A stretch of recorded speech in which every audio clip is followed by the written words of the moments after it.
Atos dos Apóstolos, capítulo de número 17, verso de número 6.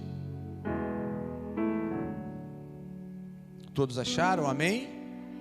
Muito bem, a Bíblia diz assim, irmãos: porém, não os encontrando, arrastaram Jason e alguns irmãos perante as autoridades, clamando: estes que têm transtornado o mundo e chegaram também aqui. Atos capítulo 17, verso de número 6, eu vou ler novamente. Porém, não os encontrando, arrastaram Jason e alguns irmãos perante as autoridades, clamando: estes que têm transtornado o mundo chegaram também aqui. Pois bem, eu quero falar nessa manhã sobre um tema oportuno para 2021 e principalmente agora a igreja começando esse ano. Eu quero falar nessa manhã sobre retornando à essência do Evangelho. Retornando à essência do Evangelho. Querida igreja, noiva do Cordeiro, amigos e simpatizantes da nossa fé cristã, eu preciso te falar algo. A nossa igreja atual, ela vive uma discrepância muito grande da igreja primitiva. A nossa igreja, ela vive uma lacuna muito grande deste tempo que eu vos falo, de Atos capítulo 17, verso de número 6, ou Atos capítulo 17 completo, até os nossos dias. A igreja, ela vive algo sombrio, e eu quero te explicar isso nessa manhã. Quando se risca um fósforo, o movimento talvez de fricção, ele gera uma faísca no palito. Nós estamos falando de um fósforo. Agora, uma pequena chama, ela se acende e imediatamente então começa a queimar a extremidade do palito, e de repente você vai observando aquela madeira mudar a sua cor, meia alaranjada, meia avermelhada. Mas o interessante é que quanto mais se estende esse fogo, mais ele vai pegando no palito e o fogo vai aumentando, e se você não jogar o palito fora, ele queima a sua mão. O que eu quero dizer com isso? É que há quase 2000 anos atrás, um fósforo chamado cristianismo foi literalmente riscado na Palestina. Atos dos Apóstolos é um livro muito especial. Atos dos Apóstolos é um livro que ele é muito lindo em sua essência textual. Somente algumas pessoas então foram aquecidas e foram tocadas nessa época da igreja primitiva. O livro de Atos dos Apóstolos está num contexto onde centenas e centenas de pessoas, milhares de pessoas estavam em Jerusalém, e de repente acontece o Atos de Pentecoste, Atos capítulo 12, você vai ver que apenas 120 pessoas foram preenchidas, 120 pessoas resolveram ser aquecidas por esse fogo que vos fala, chamado cristianismo, ou seja, mas o que me chama a atenção aqui é que esse fogo se espalhou em toda Jerusalém, esse fogo ele se espalhou em toda a Judéia, em toda a Samaria, em todos os confins da terra, e o Brasil, localizado geograficamente falando, é os confins da terra.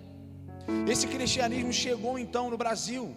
O livro de Atos dos Apóstolos, também conhecido como Atos do Espírito Santo, porque dos apóstolos mesmo não tem absolutamente nada. Atos dos Apóstolos, ou Atos do Espírito Santo, porque o Espírito Santo que comandou o livro dos Atos, eles nos fornecem então esse relato fiel sobre o nascimento, sobre o crescimento e sobre a expansão da igreja. E esse fogo chamado cristianismo pegou desde aquela época. Agora, essa história ela começou em Jerusalém com um grupo pequeno de irmãos. Essa história começou em Jerusalém com um grupo bem inferior.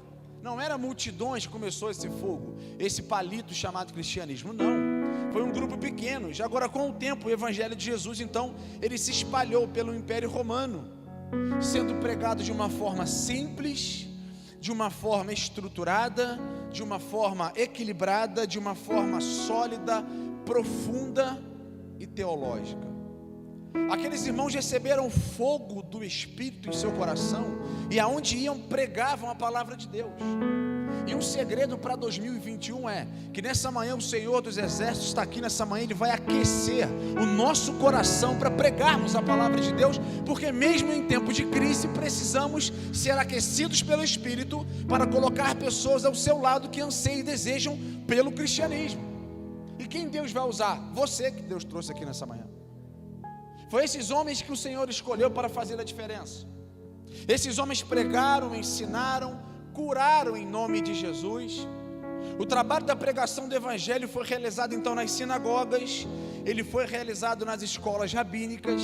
O trabalho da pregação do Evangelho foi realizado nas casas, mercados, tribunais, guetos, ilhas, colinas, navios, estradas e desertos. Enfim, foi uma bomba, uma explosão a pregação do Evangelho. E Atos capítulo 17, versículo 6, deixa a sua Bíblia aberta, por favor. Ele continua dizendo: e estes que têm alvoroçado o mundo. Olha que interessante. Em outras palavras, estes que estão no ápice, os caras estão bombando na pregação do Evangelho. Eles estão alvoroçando o mundo já, porque aonde eles passavam, eles levavam a essência de Cristo neles.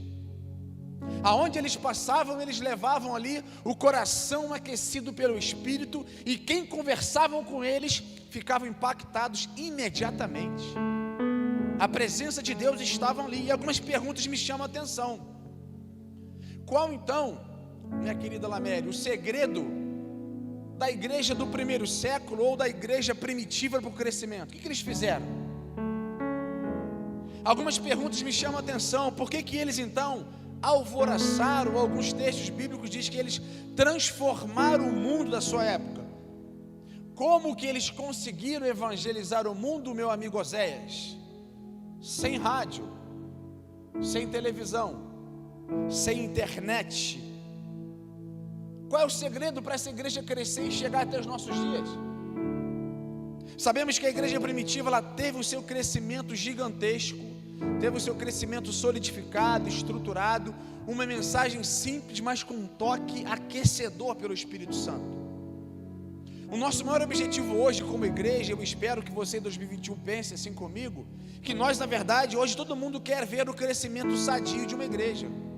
Todos nós queremos participar hoje de uma igreja forte na palavra.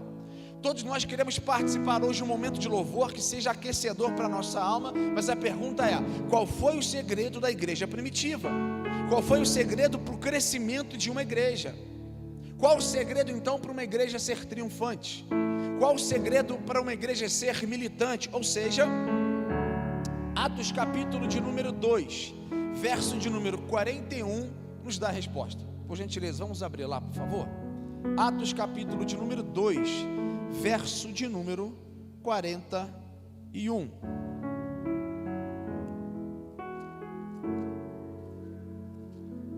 Olha que texto interessante e oportuno para nós trabalharmos. Atos capítulo de número 2, verso de número 41. O início desse texto, em alguns títulos, diz assim: os 3.000 batizados. Por quê? Foram momentos depois de Atos dos Apóstolos, aquele momento do fogo aquecedor, onde Pedro prega para 3.000 pessoas, e essas 3.000 pessoas são batizadas. Ora, se você abrir a palavra em Êxodo capítulo de número 32, você vai observar que aquele fenômeno chamado bezerro de ouro, muitas pessoas estavam adorando lá embaixo. Quando Moisés chega, Moisés pergunta assim: quem tem coragem de matar os idólatras? Pergunta, e geralmente se levanta uma tribo chamada tribo dos levitas, e essa história então conta que 3.000 pessoas morreram adorando o bezerro de ouro, mas aqui 3.000 pessoas aceitaram a Cristo no momento da graça. A Bíblia tem essa tipologia, essa analogia. E Atos capítulo de número 2, verso 41 diz assim: então os que lhe aceitavam a palavra foram batizados, havendo um acréscimo naquele dia de quase 3.000 pessoas. Versículo 42: e perseveravam na doutrina dos apóstolos, e na comunhão, e no partir do pão e as orações. Em cada alma havia temor, e muitos prodígios e sinais eram feitos por intermédio dos apóstolos. Somente até aqui. Daqui a pouco eu vou continuar. Todos os 28 capítulos, irmão, de Atos dos Apóstolos são relevantes para a sua igreja crescer de uma forma sadia. Todos os 28 capítulos. E para que você entenda esses 28 capítulos de como a igreja era saudável.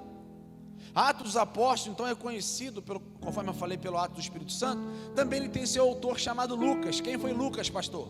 Lucas foi um médico amado citado por Paulo.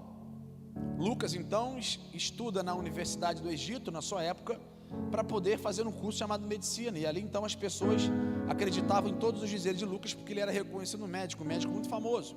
Alguns dizem que Lucas também era um historiador, para colher todos esses documentos teológicos, ele escreveu isso, ele era um historiador. E alguns teólogos dizem que Lucas também foi um pintor. E olha que interessante aqui, baseado nessa história do capítulo 2 de Atos, eu quero pensar com você sobre a necessidade de resgatarmos a essência da igreja com essa resposta de Atos capítulo 2, versículo de número 41 até 47, que nós vamos pincelar. Ou seja, nós não podemos olhar para o livro de Atos e esquecermos da grande lição que a igreja primitiva ensinou no passado. É por isso que nós estamos longe um pouco da realidade. Eu quero trazer com você, porque a igreja ela tem se esfriado em muitas áreas, em sua totalidade. A igreja primitiva ela trouxe um comportamento, a igreja do século 21 traz outro tipo de comportamento. Por quê? Eu quero que você entenda, irmãos, e Deus trouxe para você entender, que a igreja de hoje é Cristo na terra. A igreja de hoje é o representante legal de Cristo na terra, e você é a igreja de Cristo na terra. Aonde você estiver, você está levando o nome de Cristo. Aonde você estiver, há uma representatividade da presença do Pai através da sua vida. Aonde você pisar a planta dos seus pés, Cristo está dentro de você. Cristo está dentro de você, porque a igreja de hoje é representada por mim e por você através de Cristo. E a palavra cristão significa pequenos cristos. Aonde nós estamos nessa responsabilidade de levar a palavra de Deus, seja ela no WhatsApp, seja ela por videochamada, seja ela na igreja, seja ela com a sua família, enfim, nós somos a igreja de Cristo na terra. A igreja de Jesus hoje na terra, ela possui os seus métodos bíblicos, a igreja possui estratégias, a igreja possui dinâmica, a igreja possui regras, a igreja possui princípios a ser seguidos. A igreja de Jesus hoje ajuda no comportamento de um homem, a igreja de Jesus ajuda no comportamento de um adolescente, a igreja de Jesus hoje ela ajuda na conduta em sua totalidade do cristianismo, ou do cristão, porque ela é importante na terra e nós fazemos parte de sermos igreja, amém, irmãos? Isso é um privilégio muito grande. E quando eu olho para a história, eu vejo que a igreja, ela não é apenas um grupo de religiosos. Eu quero te falar que o cristianismo não é religião. A igreja é o povo da Bíblia, amém, gente? A igreja é o povo do cristianismo. A igreja é o povo do evangelho, porque o catolicismo é uma religião. Eu já fiz parte dela durante 12 anos da minha vida de uma forma intensa. Só para você entender, quando eu acabei aceitando a Cristo, a líder da catequese com o bispo de Teresópolis estavam batendo na minha porta, dizendo que eu estava traindo o catolicismo e entrando para o cristianismo primitivo. Eu fui perseguido dentro da igreja católica. O catolicismo é uma religião.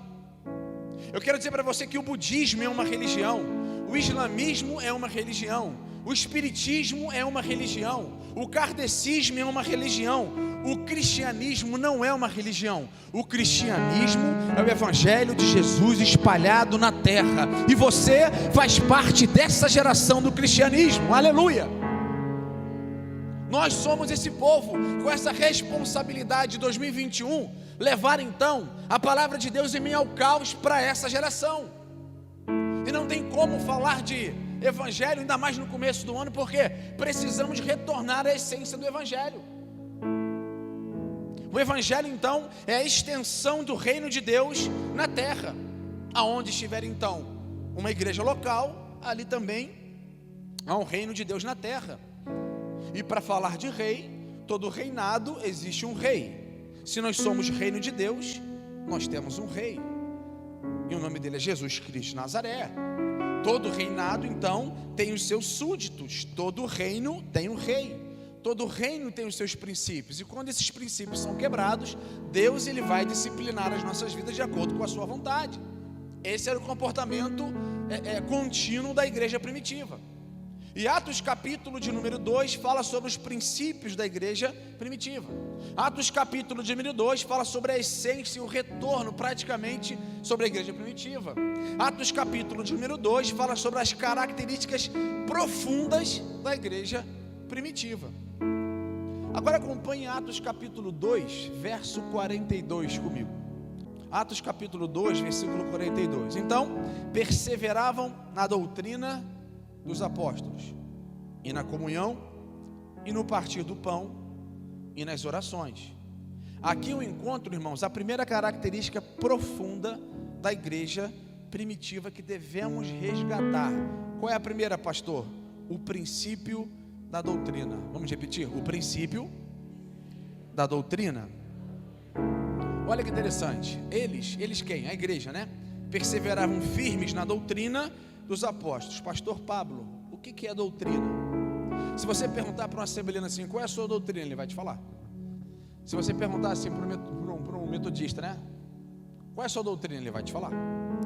Se você perguntar assim, qual é a doutrina do presbiteriano? Ele vai te falar. Agora, qual é a doutrina da Igreja Batista Central? Já se fez essa pergunta? Opa, quê? Uma salva de palmas ali, gente. Aleluia. Pode dar uma salva de palmas, querido? Aleluia. Você não está ao sol não, mas está brilhando hoje já, né? Aleluia. Excelente resposta. Essa é a doutrina que as pessoas, quando te perguntarem qual é a sua doutrina, não é cabelo grande, não é calça comprida, não, a nossa doutrina é a dos apóstolos.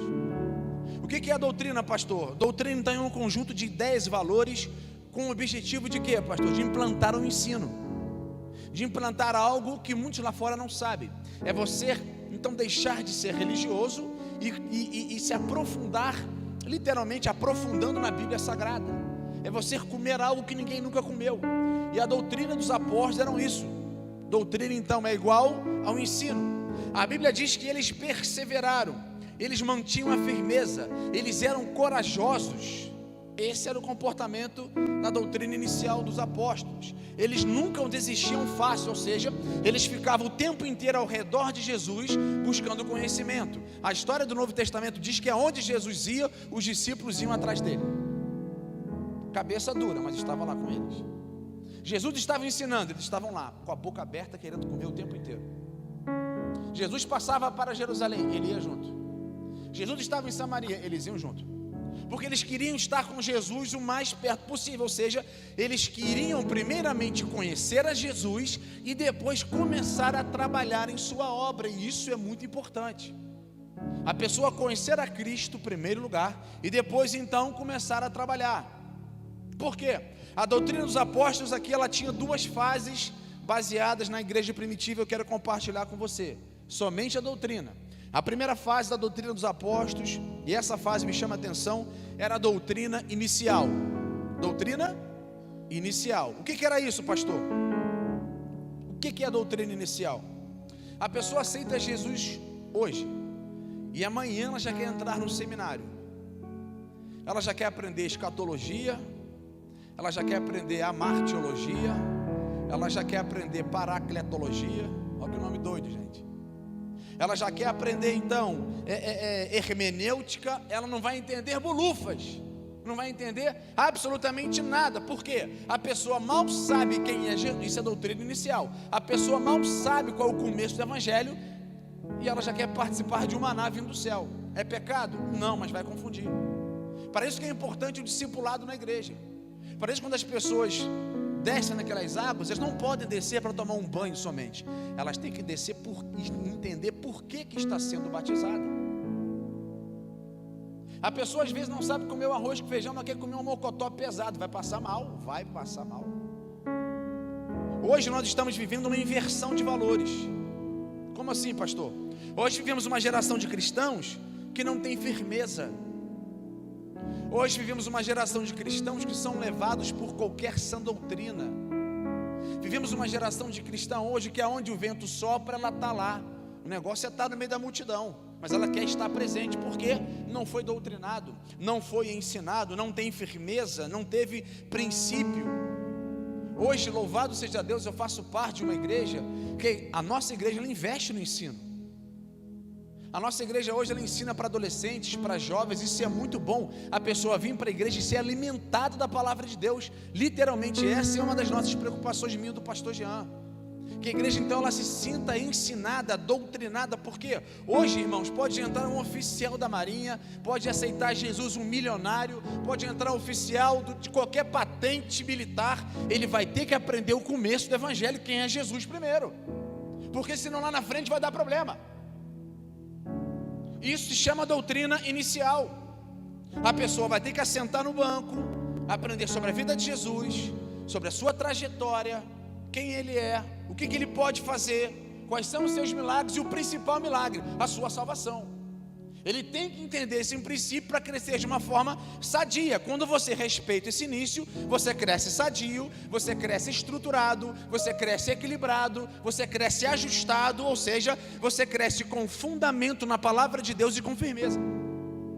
Mas nós precisamos respeitar esse início. Essa igreja ela tem a preocupação de ensinar a base do evangelho, sim, para que as pessoas lá na frente não possam se desviar. Ensinando já é complicado. Ou seja, nós devemos respeitar esse início, ou seja, a nossa base é Cristo, a essência é Cristo, o foco é Cristo, a igreja é de Cristo, o discipulado é de Cristo, nós somos de Cristo e precisamos caminhar com Cristo nessa doutrina inicial. E isso me chama a atenção, porque depois que você tem esse alicerce da vida cristã, aí você está pronto para a caminhada. Isso se chama doutrina inicial. Aonde está isso? Mateus, quando na eleição dos 12 discípulos, aonde Jesus chamava cada um deles e explicava: vocês me conhecem? Não? Então vem comigo que vocês vão ver o que é aquilo que eu posso fazer. A caminhada, a trajetória de Jesus para Pedro ser bispo de Jerusalém ou pastor de Jerusalém, Pedro teve que andar com Jesus e conhecer a sua estrutura. Não só Pedro, mas João também, Tiago e outros. Amém, meus irmãos? A segunda fase da igreja primitiva é a doutrina contínua em conhecimento. E aqui sim, já entra agora o conhecimento. Ou seja, os discípulos caminhavam, os discípulos perseveravam, os discípulos viam aquilo que estava acontecendo. Os discípulos tinham tanta sede de Deus que perguntavam: Senhor, como é que eu faço para trabalhar nesse negócio aí? Como é que eu faço para poder usar o meu trabalho para ser pescador de homens? Mas não, a partir de agora, em vez de você ser pescador de homens, João e Pedro, você vai ser então pescador de almas. E as coisas começaram então a mudar. Ou seja, os discípulos tinham essa sede de Deus. Os discípulos queriam mais de Jesus o tempo inteiro. Ou seja, a nossa geração, nós vivemos uma geração de poucos vocacionados.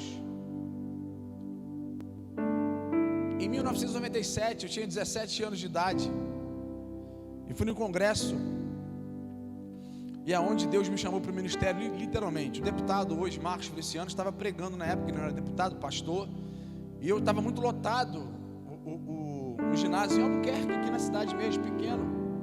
E quando nós chegamos lá, foi eu e minha mãe, estava tão cheio que eu tive que ficar atrás de uma lata de lixo grandona que tinha na entrada assim, e eu não tinha como entrar mais.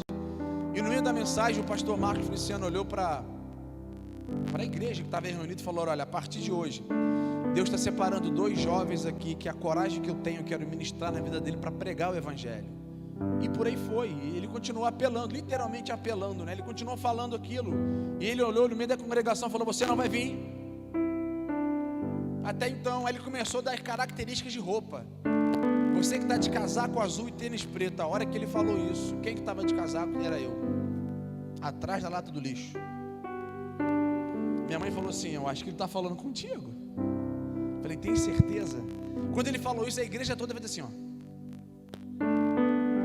Abriram-se o corredor e eu fui. Irmão, foi a noite mais marcante da minha história. Aos 17 anos eu fui chamado para pregar o evangelho. Hoje com 40 eu já preguei também em muitos lugares. Mas aquele momento foi algo importante na minha vida. Eu estava querendo entrar de alguma forma, eu tinha sede. E a partir dali Deus então começou a me chamar para esse ministério. Mas hoje não existe mais jovens, queridos, que te ligam e falam: pastor, eu posso andar contigo hoje para fazer uma visita? Pastor, eu preciso pegar aquilo que o senhor tem. Os discípulos queriam pegar aquilo que Jesus tinha. Essa força, os nossos vocacionados hoje eles estão acabando. Faz um apelo para missões, pouquíssimas pessoas vêm na frente. Quem quer ser chamado para o ministério pastoral, missionário de intercessão, estamos ficando escassos, porque a nossa geração, ela está sendo muito preguiçosa. E se você passar um scanner na igreja de uma forma completa, você vai entender que pessoas não querem aprofundar mais na palavra. Às vezes são pessoas religiosas que ficam 40 anos na igreja e não conseguem revelar algo, ser iluminado. E uma pessoa pega um versículo e aprofunda aquele versículo, e o mundo da revelação, da iluminação vem sobre ela, e ela parece que aceitou Jesus ontem, mas não, ela tem 40 anos de igreja. O retorno da essência primitiva eram pessoas com sede de Cristo, discípulos que não gostam de ouvir, discípulos que não gostam de ler, discípulos que não gostam de se envolver, discípulos, na verdade, que não gostam mais de levar nem a Bíblia Sagrada para a igreja, irmão. Nós estamos nessa geração. O que está acontecendo, pastor, então? É que a tecnologia, então, tem comprado muitos crentes com celulares magníficos. Não estou falando que Bíblia no celular é pecado, pelo contrário, eu tenho quase 2.000 versões de Bíblia no meu iPad, amo estudar, gosto de estudar, mas nunca troque a sua Bíblia pelo seu celular num culto. Isso é retornar à essência do Evangelho. A Bíblia é espécie. A Bíblia foram homens inspirados por Deus. Nos 66 livros da Bíblia foram homens inspirados por Deus através do Espírito Santo, para que eu e você entendamos a palavra de Deus. A pergunta é: quem inspirou o nosso celular? Deixo claro, nada contra, é muito importante. Só que a Bíblia, ela continua sendo, continua sendo e sempre será a palavra de Deus. Nós precisamos entender que algumas pessoas querem justificar com a ausência da Bíblia na igreja. Se você falar assim, irmão, abre um livro de Abacuque, ele vai desviar, que não sabe onde é que está, porque não tem manuseio. Sabe que a igreja tem um data show, sabe que a igreja tudo é toque hoje, não, o discipulado, quando você faz o discipulado, você aprende a manusear a Bíblia Sagrada. E se nós não mudarmos o nosso pensamento, nós vamos ter uma geração de tecnologia na igreja e pouca Bíblia física na igreja. Tudo isso faz parte. Agora, eu posso entender porque que algumas pessoas não levam a Bíblia para a igreja. Primeiro, pela vergonha. Se tiver uma Bíblia desse tamanho aqui, ela vai enfiar no bolso ainda e vai levar para a igreja. Você não precisa também trazer uma Bíblia desse tamanho e dizer: sou crente, sou santarrão. Não. O que eu quero dizer é que você foi chamado para fazer a diferença. Você foi chamado para andar com Cristo, com Bíblia e sem Bíblia. Mas na igreja é importante você levar a Bíblia Sagrada. Num culto como esse aqui, com vários versículos citados, teu dedo vai ficar de calo, tu vai ficar doidinho mexendo. O cristão, então, que não leva a Bíblia para a igreja, eu posso entender que é falta de testemunho, irmãos. Se eu não tenho testemunho, eu não vou levar a Bíblia. Por quê? Se eu saio com uma Bíblia lá fora, as pessoas vão me julgar. Eu não estou falando de um julgamento, não, estou falando de uma forma: se eu não vivo aquilo que eu prego, eu vou ser julgado. Tá vendo? Lá vai um crente, e aquilo começa a ferir ele, porque ele não dá testemunho, ele vai deixar a Bíblia Sagrada em casa. E nós vimos uma geração também que, se você sair de casa no seu carro ou no ônibus, se você esquecer a Bíblia Sagrada, você não vai em casa buscar. Mas se você esquecer o teu celular, você volta para buscar. Verdade ou não é verdade, irmão? Porque faz parte da nossa geração, tecnologia. Repita comigo: eu preciso, mais uma vez, eu preciso retornar à essência do Evangelho. Andar com a Bíblia é fundamental. Andar com a Bíblia faz parte da nossa história. Salmo 149, número 6 diz assim: esteja em sua boca, veja bem isso, esteja em sua boca os altos louvores de Deus, e uma espada de 2 fios na sua mão. Palavra de Deus. Existem pessoas que, se pudessem comprar uma Bíblia do tamanho do botão de uma camisa, ia comprar. Muitos adolescentes, jovens, igreja em sua totalidade, não usam mais a Bíblia porque não conseguem dar esse testemunho fidedigno. Marcos capítulo 8, versículo 38, a Bíblia diz: porquanto qualquer que entre nessa geração adúltera e pecadora se envergonhar de mim, das minhas palavras, também dele se envergonhar o Filho do Homem, quando vier na glória e seu Pai com os santos anjos. Romanos capítulo 1, versículo 16 diz: porque eu não me envergonho do evangelho de Cristo, pois é o poder de Deus, olha só, pois é o poder de Deus para a salvação de todo aquele que crê, primeiro do judeu e também do grego. Um conselho de amigo eu quero dar para vocês, meus amigos: não se envergonhem de Cristo. Aonde você estiver, deixa Cristo ser luz na sua vida. Aonde você estiver, deixa Cristo resplandecer sobre você. Aonde você estiver, deixa a presença do Pai impregnar aquele lugar, porque o Espírito Santo que foi nos dado como Consolador está aqui nessa manhã, e Ele mora dentro de você. Para onde você pisar a planta dos seus pés, tudo pode acontecer com o Espírito e você como igreja. Nós precisamos retornar à essência do Evangelho mais rápido. As pessoas ansiavam, tinham sede por Deus. Agora você imagina a crise quando Jesus morreu. O que aquelas pessoas poderiam imaginar? Meu Deus, eu vou ficar sem o meu mestre, eu vou ficar sem o meu Senhor para poder me ensinar agora. Ele ressuscita e fica 40 dias depois de ressurreto na terra. Atos capítulo 1, versículo 3, ou seja, um ex-defunto andando 40 dias no meio do povo, ensinando o povo, comia pão, comia peixe, e o povo então não perdia a expectativa, porque ele continuou ensinando os discípulos, ele continuava pregando, e as pessoas babando em Jesus. Um dos nossos maiores objetivos é ter sede de Cristo.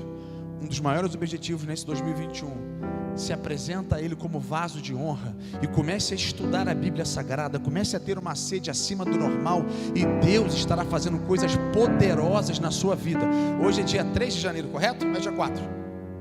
3 de janeiro. No final desse ano de 2021, eu tenho certeza que você vai me procurar, falar: pastor, aquela palavra no início de 2021 falando sobre retornar à essência do Evangelho, a minha vida foi transformada e modificada, porque eu em casa comecei a fazer culto doméstico com a minha família, a palavra começou a entrar. Cristo é a essência, Cristo é o foco, Cristo é a nossa adoração em primeiro lugar, é o objetivo. Quando eu entendi buscar em primeiro lugar, todas as coisas me vêm acrescentadas, porque eu comecei a buscar a Cristo,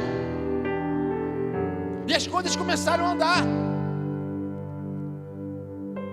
Discípulos, às vezes, com mais de 30 anos de convertido, não conseguem se mover com Cristo. São 40 anos lendo a Bíblia de uma forma especial, mais religiosa. Vou ler porque eu tenho que ler, faz parte, vou ter que ler. Ela lê hoje e amanhã ela esquece tudo. Daqui a 2 semanas ela vai ler espírito de religiosidade. Agora, quando você pega a Bíblia e lê a Bíblia, eu já li a Bíblia, irmãos, 3 vezes.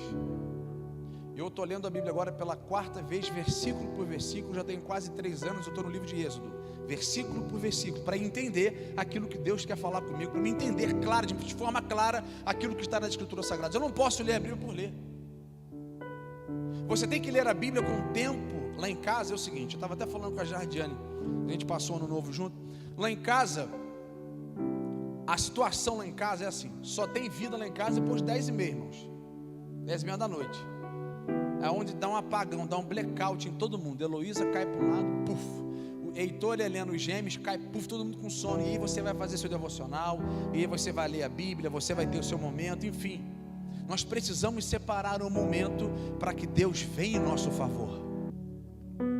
Discípulos com mais de 30 anos de convertido, às vezes não querem fazer um curso básico de seminário, não querem mais profundo, não querem conhecer a Cristo mais profundo. A segunda característica profunda da igreja primitiva que devemos resgatar é o princípio da comunhão. Repita comigo: princípio da comunhão. Como assim, pastor? Estamos em pandemia, como é que vai fazer esse negócio? Atos capítulo 2, versículo 42, acompanhe comigo. Nós já falamos sobre a doutrina dos apóstolos. Ele continua dizendo: e perseveravam na doutrina dos apóstolos, e na comunhão, e no partir do pão, e nas orações. Ou seja, primeiro princípio, princípio da doutrina. Segundo princípio, o princípio da comunhão. Pastor, o que é a comunhão?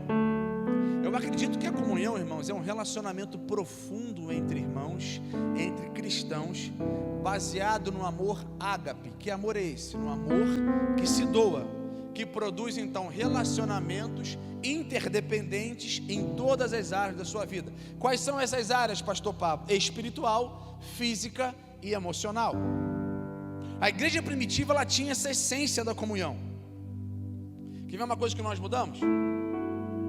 E aí, meu irmão, paz do Senhor Jesus. Oh, e aí, meu irmão, graça e paz, como é que você está? Aí ele, tranquilo, tudo bem?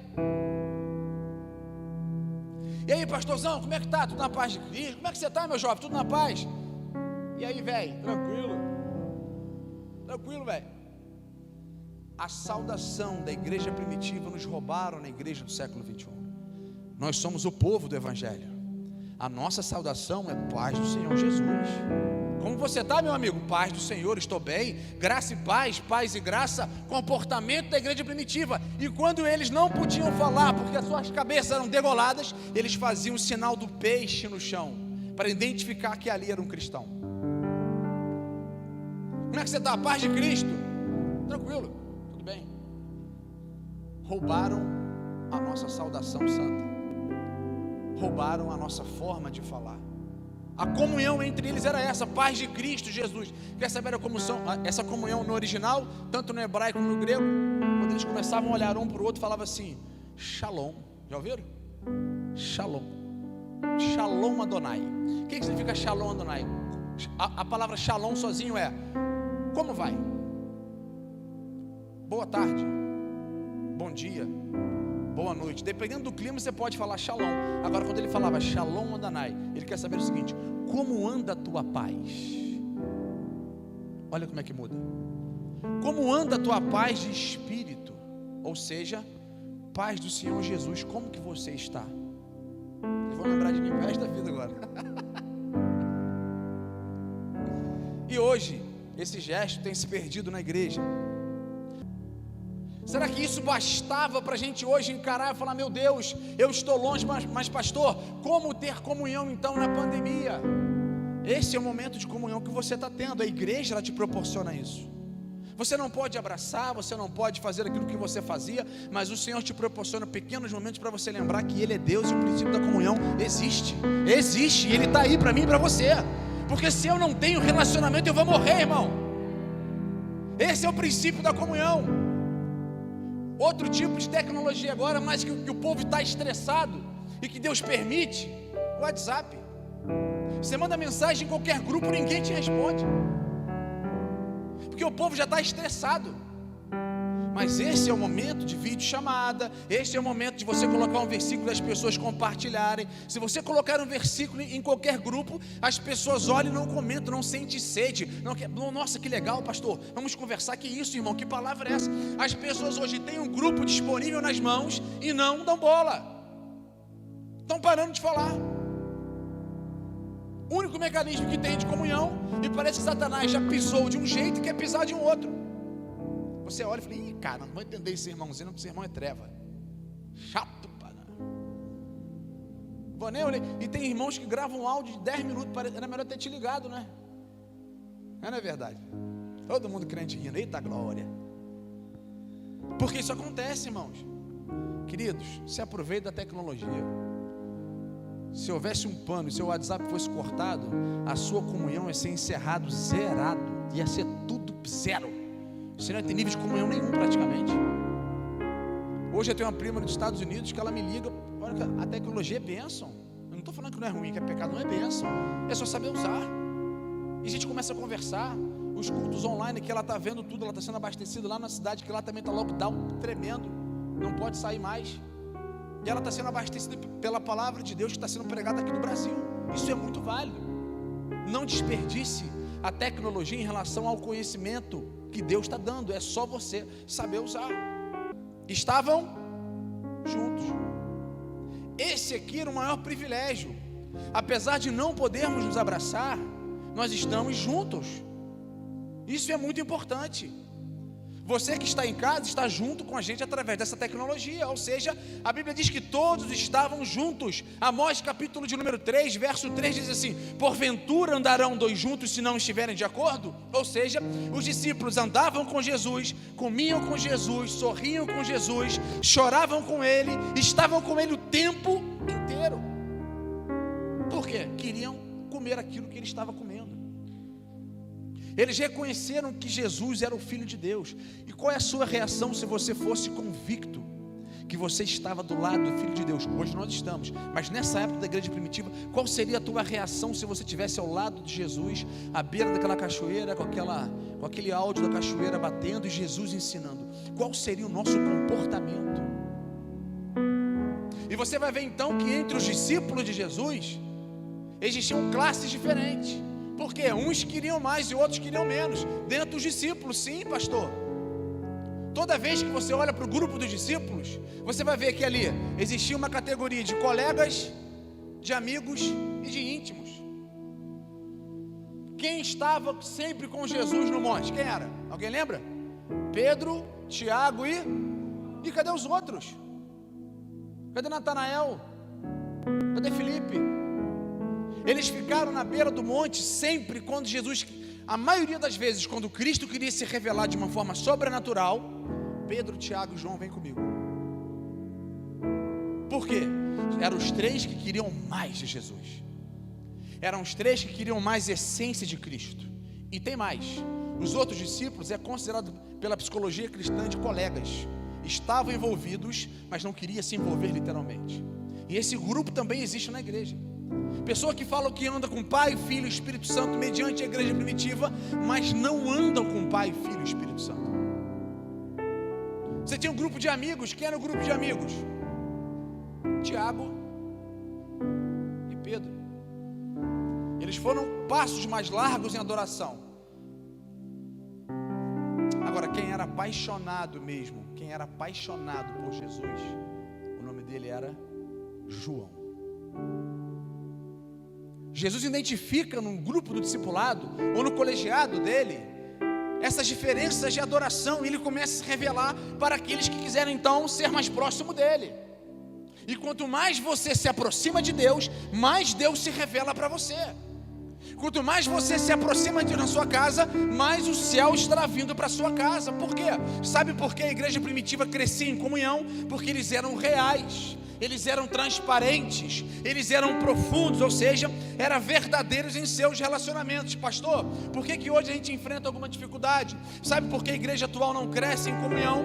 E nós não podemos justificar que é a pandemia, porque a pandemia está sendo justificativa para muitos ficarem em casa. Claro que tem restrição? Tem. Mas eu já vi pessoas no meio de um culto de domingo de manhã que não pode vir para a igreja, mas está comprando uma carne para fazer um churrasco no açougue, no mesmo horário da igreja. Nada contra. Então não podemos justificar da pandemia. Pastor, o que está dando de errado então? Porque nós não somos reais, nós não somos transparentes no momento que deveriam ser, e nós também não somos profundos, ou seja, não somos verdadeiros em nossos relacionamentos. Quando apresentamos isso, o Senhor vem em nosso favor. Este é o princípio da igreja primitiva que tem se deixado, e precisamos retomar com aquilo que podemos fazer e com a tecnologia que nós podemos usar. Ou seja, a igreja primitiva, ela tinha o prazer de andar junto. A igreja primitiva, ela tinha o prazer de cantar, de comer, de se alegrar, de chorar juntos. Ou seja, nós precisamos resgatar a essência do evangelho para a nossa geração. A segunda característica de comunhão da igreja primitiva está em Atos capítulo 2, versículo 45. Acompanhe comigo, eu já estou terminando. E vendiam as suas propriedades, olha isso, e vendiam as suas propriedades e bens, e repartiam com todos, segundo a cada um havia necessário. Agora veja bem, existem pessoas que acham que isso aqui era muito comum entre os judeus, gente. Existem pessoas que acham que isso aqui acontecia direto, eles vendiam propriedade direto. Não, isso não era comum. Os judeus tinham um grupo seleto para fazer isso. Existe uma palavra no judaísmo, e muito estudada por pastores e professores, que se chama kibbutz. O que é essa palavra kibbutz, pastor? Kibbutz significa estar junto, estar em comunidade judaica, louvando ao mesmo Deus, porém juntos, coletividade, grupo, reuniões. Ou seja, o kibbutz então é todo mundo produzindo, plantando e edificando para ter lucro igual. Essa era a visão da igreja primitiva. Quando eles vendiam as suas propriedades, era nesse sentido: produzir, plantar, edificar para ter lucro de uma forma igual. Ou seja, hoje em Israel, somente 2% da população israelita vive o kibbutz.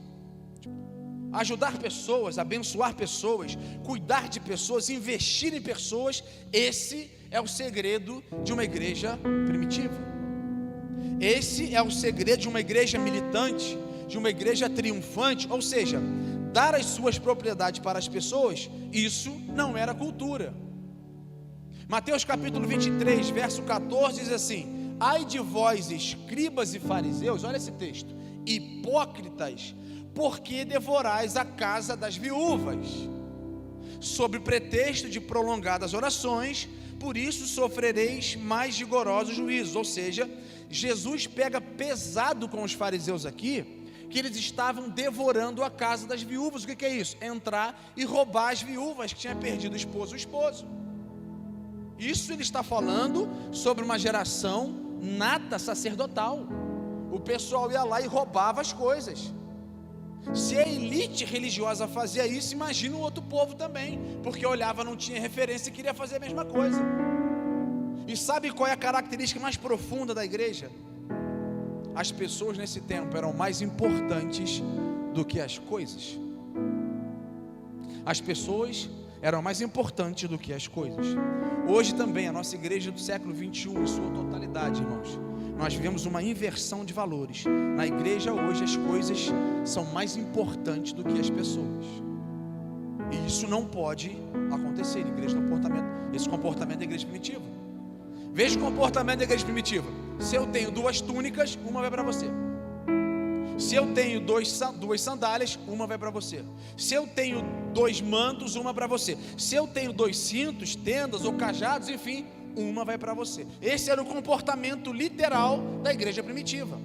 Agora, pastor, eu não tenho base nenhuma, irmão. Se você é dono de propriedade, falando para você aqui agora, eu não tenho base doutrinária nenhuma para mandar você vender sua propriedade e abençoar os pobres. Eu não posso fazer isso. Eu estudo, eu prego, mas eu não sou a favor da teologia da prosperidade. A igreja primitiva seguia uma recomendação de Jesus, baseada em quê, pastor? No livro de Lucas. Olha que interessante. Lucas capítulo 12, verso 33. Se você quiser abrir, eu te espero. Lucas capítulo de número 12, versos de número 33 e 34. Olha que interessante essa palavra. Eles faziam isso baseado nesse texto, onde o próprio Jesus declarou. E olha que interessante: vendei o que tendes e dai esmolas, fazei para vós bolsas que não se envelhecem, tesoura nos céus que nunca acaba, onde não chega ladrão, a traça não corrói. Agora, porque onde estiver o vosso tesouro, ali também estará o vosso coração. Agora, é diferente se Deus aqueceu o teu coração e você vender algo seu para abençoar alguém. É diferente. Deus aquecia o coração do povo e eles vendiam a sua propriedade para fazer o quê? Para abençoar pessoas, para abençoar famílias. Ou seja, o tesouro da igreja primitiva não eram os seus bens. O tesouro da igreja primitiva não era o dinheiro. O tesouro da igreja primitiva não era aquele que tinha o maior salário. O tesouro da igreja primitiva não era aquele líder que se achava maior do que o outro em seu ministério. Não. O tesouro da igreja primitiva era Jesus Cristo de Nazaré. E quando Jesus aquecia o coração do povo, aí sim, eles eram tomados e levados a fazer aquilo que ele fazia, enviava para poder vender e abençoar pessoas. Esse era o maior princípio da base doutrinária a nível de comunhão, de estar juntos. E não havia obrigação, veja bem, não havia obrigação da igreja primitiva vender. Não, eles faziam porque Deus tocava no coração deles. E é assim a gente na obra missionária. Você não faz nada obrigado. Mas quando Ele vem e aquece o seu coração, tudo transforma. Você abençoa vidas, você abençoa famílias, mas de acordo com a presença de Deus. Eles faziam isso porque Deus aquecia o coração deles. E imediatamente eles entendiam: meu Deus, eu vou abençoar pessoas e o Deus de Israel vai me abençoar. Se o cristão de hoje fosse aquecido por Deus e tivesse um pouco de generosidade, espontaneidade, a igreja se torna de uma forma geral sadia. O que está faltando no nosso coração então é o aquecimento do Espírito Santo. E nós sabemos e precisamos identificar, precisamos ter esse discernimento quando alguém da nossa casa, quando alguém da nossa família, quando alguém da nossa igreja passar por alguma dificuldade. Esse discernimento tem que entrar no nosso coração para poder sermos instrumentos para abençoar alguém. Esse era o comportamento da igreja primitiva. A terceira característica da comunhão da igreja primitiva está em Atos capítulo 2, verso 46. Olha que interessante. 2:46 diz assim: diariamente perseveravam unânimes no templo, partiam o pão de casa em casa e tomavam as suas refeições com alegria e singeleza de coração. Debaixo de perseguição, debaixo de pancada, a igreja crescia, se alegrava e celebrava debaixo de alegria. Uma coisa que me chama a atenção é que eles estavam juntos no templo. Eles partiam o pão de casa em casa. Salmos 27, números 4 e 5 diz assim: uma coisa pedi ao Senhor e a buscarei, que eu possa morar na sua casa, o Senhor, todos os dias da minha vida. Salmo 84:10 diz: porque vale um dia nos teus átrios do que 1000, preferi estar na porta da casa do meu Deus. Salmos 122, verso 1 diz assim: alegrei-me quando me disseram, vamos à casa do Senhor. Eu quero dizer para você que nesse lugar você está guardado. Quando você sai da sua casa com o objetivo de buscar a Deus, Deus vem em teu favor, querido. Você está guardado nesse lugar aqui. As tuas orações, elas são atendidas. As suas orações em forma de adoração sobem como incenso suave. Deus cheira, no momento certo Ele vem, porque todos estavam juntos. Todos perseguiam, estavam juntos. Eles andavam no templo unânimes. Eles tinham o desejo de estar na casa de Deus. Eles tinham foco em Deus. Na igreja primitiva não tinha esse lance de disse-me-disse. Não, você não vai entender isso. Mais para frente acontece, mas o início da igreja primitiva não. Por quê? Na igreja primitiva havia um desejo fora do comum de ver o crescimento coletivo da igreja e de ver um crescimento individual.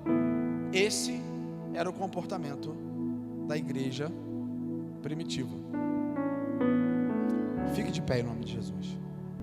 O versículo 6 que eu li do capítulo 17 cita um homem chamado Jason. Jason foi responsável pela divulgação do evangelho.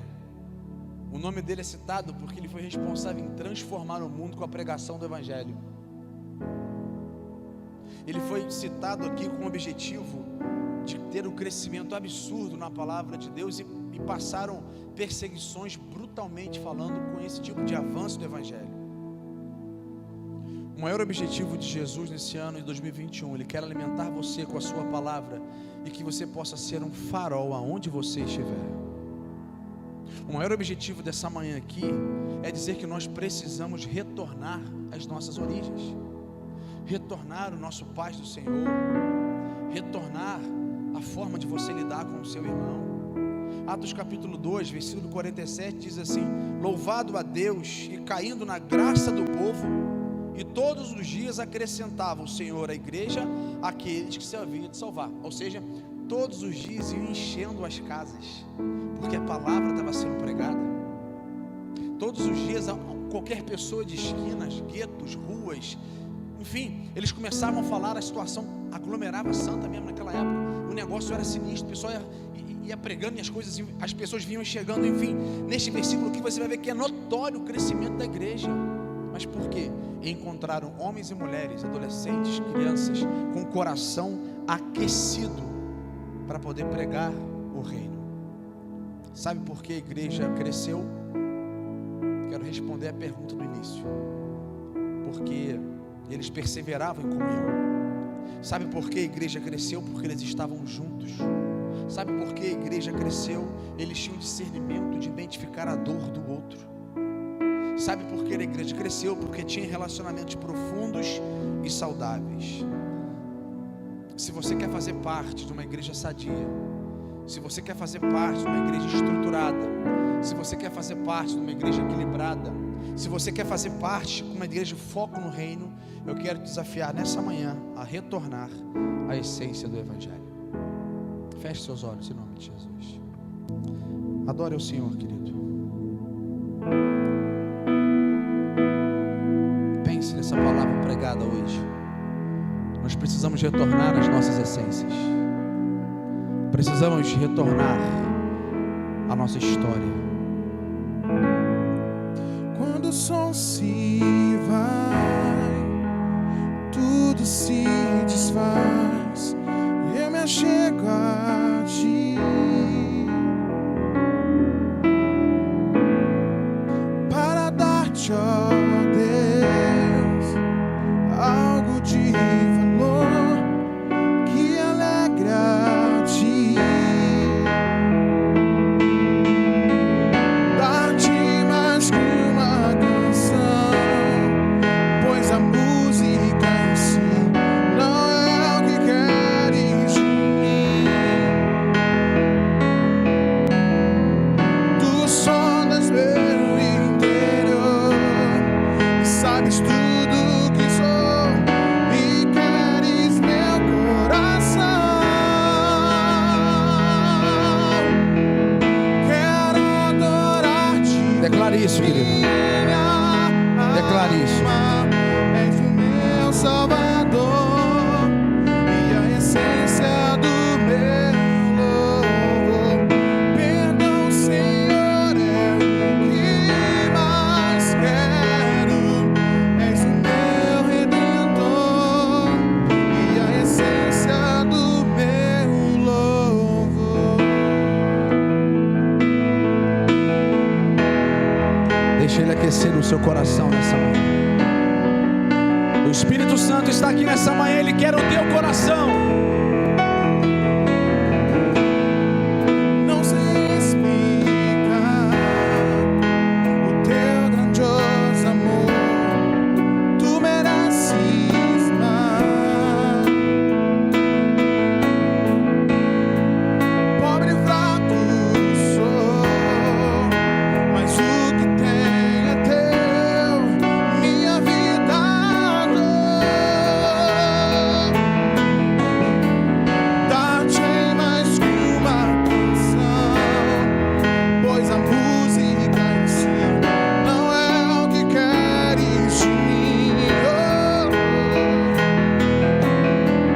Tu sondas meu interior e sabes tudo que sou e queres meu coração. Quero adorar-te com minha alma. És o meu Salvador e a essência do meu louvor.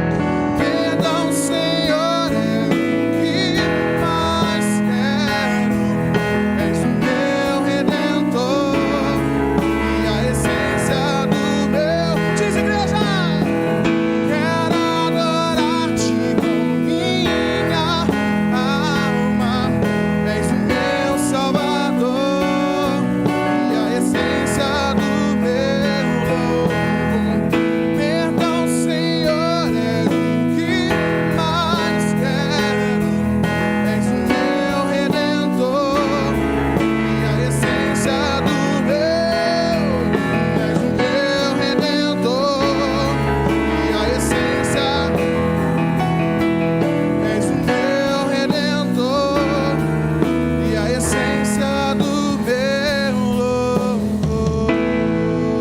Oh, aleluia, aleluia. Santo, santo, santo és o teu nome, Senhor. Santo, santo és o teu nome, Senhor. E o Senhor está aqui nessa manhã. Por isso eu peço ao Senhor, aquele mesmo Espírito que soprou sobre a igreja primitiva, venha soprar, ó Deus, sobre a igreja batista central aqui reunida nessa manhã. Que o teu Espírito venha soprar sobre nós. A igreja primitiva, ela foi o que foi porque deram liberdade e o Espírito alcançou corações disponíveis. Por isso, Senhor, em nome de Jesus, venha trazer sobre a igreja batista central algo novo, Senhor. O nosso maior objetivo é retornar à essência do Evangelho, Senhor. Ajuda-nos, ó Deus, em nossos momentos de fraqueza a dar testemunho. Ajuda-nos, ó Deus, e olha para dentro de nós e vê se há em nós algum caminho mau. Senhor, em nome de Jesus, que a tua mão venha pulsar o nosso coração nessa manhã. Deus, que aonde não havia sangue começa a voltar a circulação espiritual em nome de Jesus. Aonde tiver, ó Deus, pessoas tetraplégicas em seus movimentos espirituais, ressuscita, Senhor, em nome de Jesus, porque nós fazemos parte de uma igreja primitiva com história, com Pai, Filho e Espírito Santo no comando da história, e nós estamos aqui para ser aquecidos, para ser transformados, para ser libertos, para ser usados, para ser transformados, para sermos curados, para ser, ó Deus, orientados, para ser ensinados diante da Tua doutrina, que é a doutrina de Cristo Jesus. Senhor, em nome de Jesus, Pai, aonde tiver uma mão levantada aqui agora, Senhor, que o Teu Espírito possa aquecer. Aonde tiver um coração disponível, Senhor, possa agora acontecer milagre, Senhor. Se há dentre nós alguma enfermidade de alma, alguma enfermidade física, ó enfermidade, eu falo contigo nessa manhã, caia por terra em nome de Jesus. Toca, Senhor, nessa coluna, toca, Senhor, nessa alma, toca, Senhor, nessa cabeça, toca, Senhor, em seu espírito, para que algo possa acontecer. Deus, nós fazemos parte da história da igreja, nós somos a igreja, e aonde nós colocarmos a planta dos nossos pés, o Teu Espírito estará resplandecendo.